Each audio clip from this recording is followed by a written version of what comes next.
اعوذ باللہ من الشیطان الرجیم بسم اللہ الرحمن الرحیم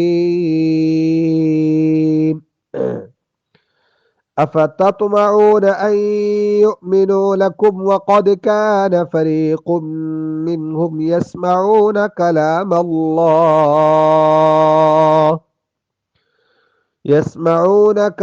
الله ثم يحرفونه من بعد ما عقلوه وهم يعلمون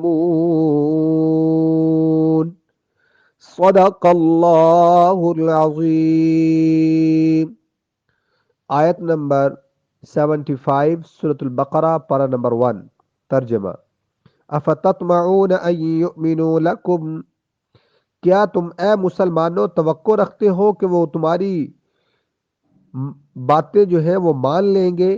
وقد کان فریق منہم، اور ان میں سے ایک فرقہ ایسا تھا کہ یسمعون کلام اللہ، کہ وہ اللہ کے کلام کو سنتا تھا، ثم یحرفونہ من بعد ما عقلوہ وہم یعلمون، پھر جان بوجھ کر وہ اس کو بدل ڈالتے جانتے ہوئے، یعلمون وہ اس کو جانتے تھے کہ یہ جو تحریف کرتے ہیں۔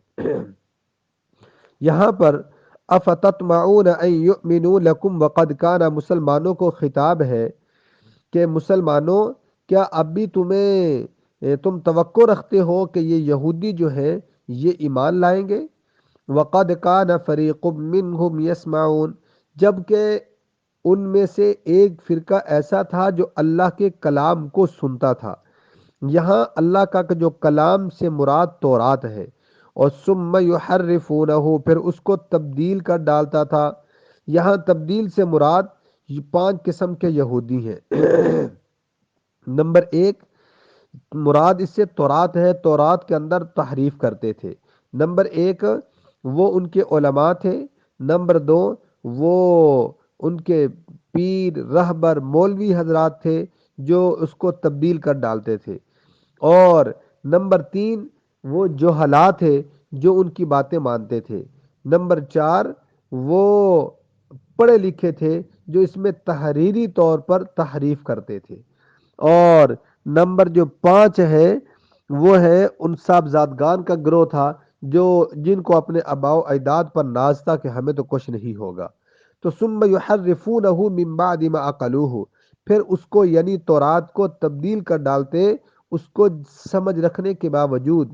یہ جو ان تبدیلی تھی یہ ان کی دیدے دانستہ تھی، عملاً تھا، یہ جان بوجھ کر تھا، یہ عمدن یہ تبدیلی کیا کرتے تھے، ان کو معلوم تھا جو ہم تبدیل کر رہے ہیں۔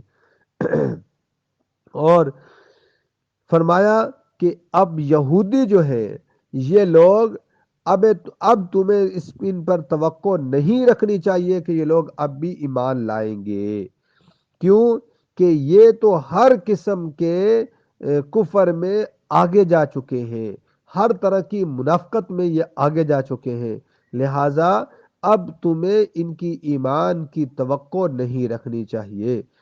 اللہ تعالی ہم سب کو قرآنی تعلیمات پر عمل پیرا ہونے کی توفیق عطا فرمائے۔ وآخر دعوانا ان الحمد للہ رب العالمین۔